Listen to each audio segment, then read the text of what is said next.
سورت کا ایک آیت تک بھی اس جیسی نہیں لا سکتے۔ اللہ رب العالمین نے قرآن کریم کو بہت ہی آسان سمجھنے کے لیے اللہ رب العالمین نے کہا کہ میں نے قرآن کو عربی میں نازل کیا تاکہ تم سمجھ سکو۔ آج ہم کتنے ہیں ہم میں سے جو قرآن کریم کو سمجھ کر پڑھنے کی کوشش نہیں کرتے؟ پڑھنا تو دور، کوشش تو کریں کہ پڑھیں، ترجمے کے ساتھ پڑھیں۔ آج ماشاءاللہ بہت سے اپلیکیشن سے اور کئی مفسرین نے کئی بار آسانی سے لفظ با لفظ ترجمہ بھی کیا ہے، لیکن آج ہم اس سے غافل ہیں۔ کوئی ہم سے سوال کرے تو ہم جواب نہیں دے سکیں گے۔ ہمیں چاہیے کہ قرآن کریم کو سمجھ کر پڑھنا چاہیے جس طرح سمجھائے ہیں سلف صالحین نے۔ اللہ رب العالمین نے ہدایت کہا، ہدایت کون لوگ حاصل کر سکتے ہیں؟ سورہ عمران میں اللہ رب العالمین کہتے ہیں کہ متقی لوگ ہی ہدایت پا سکتے ہیں، اور اللہ رب العالمین سورہ قصص میں فرمایا ہے متقین ہی ہدایت پا سکتے ہیں۔ جس طرح کوئی رہبر کے کہنے پر اگر کوئی شخص سفر میں ہو اور وہ رہبر سے فرما دے کہ مجھے راستہ بتلا دے، اور وہ اگر رہبر کے بتلائے ہوئے راستے پر چلا تو پھر وہی ہدایت پا سکتا ہے، وہی اپنے منزل تک پہنچ سکتا ہے۔ اور جو رہبر کی بتلائی ہوئی بات پر نہیں مانتا تو پھر وہ گمراہ ہو جاتا ہے اور پھر اپنے منزل سے ہٹ کر دوسری طرف چلے جاتا ہے۔ ہمیں ہدایت قرآن سے ملتی ہے اور ہم ہدایت کہیں اور تلاش کرتے ہیں۔ شفا اسی مریض کو ہوتی ہے جو چیزوں سے جو حاصل کرتا ہے، مریض کو وہی چیز ہوتی ہے جو حقیقی چیز کو وہ لیتا ہے۔ اگر وہ اس کے علاوہ لیتا ہے تو مریض ہی رہ جاتا ہے، وہ شفا یاب نہیں ہوتا۔ یہاں پر ہم آج جو عنوان لے کر آئے اس کی پہلی صفت، فلاح پانے والوں کی سب سے پہلی صفت یا مومن بننے کی سب سے پہلی صفت، یؤمنون بالغیب، غیب پر ایمان رکھتے ہیں۔ غیب سے کیا مراد ہے؟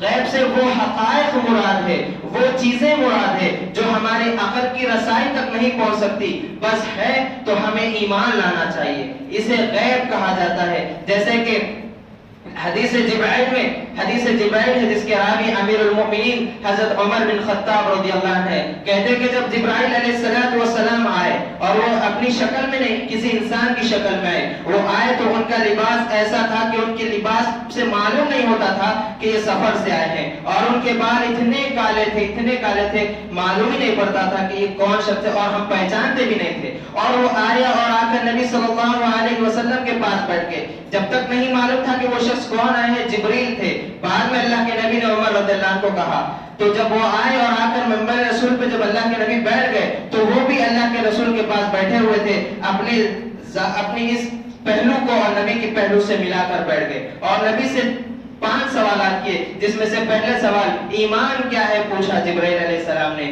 تو اللہ کے نبی صلی اللہ علیہ وسلم نے کہا سب سے پہلے اللہ پر ایمان لانا چاہیے بندے کو، اور پھر نماز، روزہ، حج، زکات، یہ 5 چیزیں آپ صلی اللہ علیہ وسلم نے انہیں بیان کیا تو انہوں نے کہا صدقتا، آپ نے سچ کہا۔ عمر رضی اللہ عنہ پریشان ہو گئے کچھ لمحے کے لیے، یہ شخص سوال کرتا ہے اور پھر جب اللہ کے نبی صلی اللہ علیہ وسلم جواب دے دیتے تو پھر یہ کہتا ہے صدقتا، آپ نے سچ کہا، یہ کون شخص ہے؟ اور 3-4 سوال کے بعد جب جبرائیل علیہ السلام چلے جاتے ہیں تو اللہ کے نبی صلی اللہ علیہ وسلم کہتے ہیں اے عمر جانتے ہو یہ شخص کون تھا آیا سو؟ کہا کہ اللہ و رسول جانتے ہیں۔ کہتے کہ جبرائیل آئے تھے تاکہ تمہیں سمجھائے، دین کے بارے میں سمجھانے کے لیے آئے تھے۔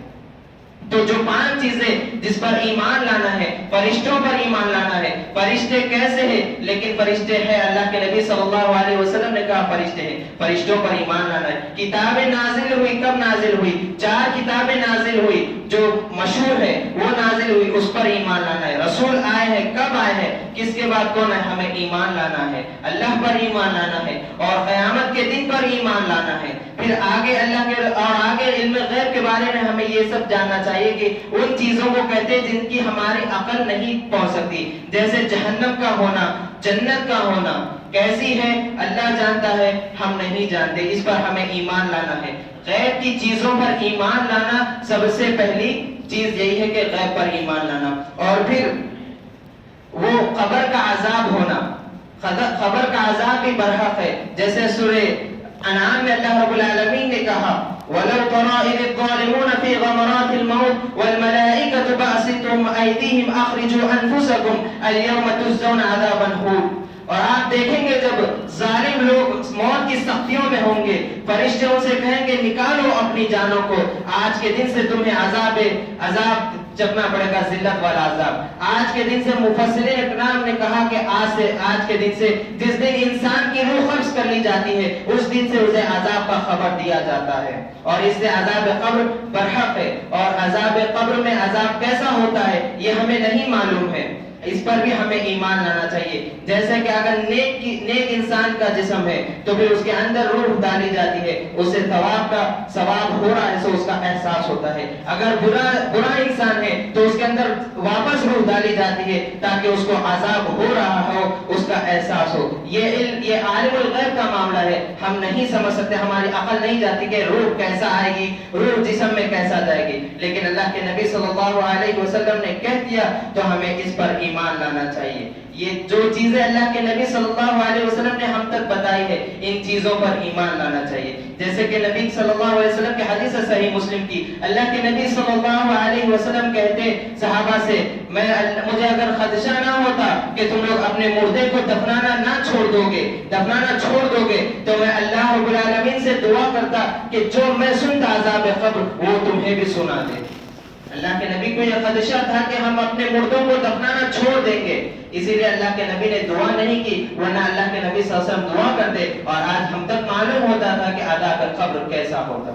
یہ سب چیزیں غیب کا علم ہے، اور اس پر ایمان رکھنا مومنوں کی پہلی صفت ہے، مومن بننے کی پہلی صفت ہے، کامیاب ہونے کی یہ سب سے پہلی صفت ہے۔ اور دوسری صفت وَيُقِيمُونَ الصَّلَاةَ، یہاں پر آج ہم اپنے آپ کو فٹ کر دیکھیں، وَيُقِيمُونَ الصَّلَاةَ، وہ لوگ جو نماز قائم کرتے ہیں، 5 وقت نماز کو باجماعت مسجد میں ادا کرتے ہیں، اذان کی آواز ان کے کانوں تک ٹکراتی ہے، وہ مساجد کو آ جاتے ہیں فوراً، اور سنن نوافل پڑھ کر ذکر و اذکار کرتے ہیں، نماز کا انتظار کرتے بیٹھتے ہیں، اور ایک نماز سے دوسری نماز کا بھی انتظار مسجد میں بیٹھ کر اللہ کا ذکر و اذکار کرتے ہوئے بیٹھتے ہیں۔ وَيُقِيمُونَ الصَّلَاةَ، یہ دوسرے لوگ ہیں۔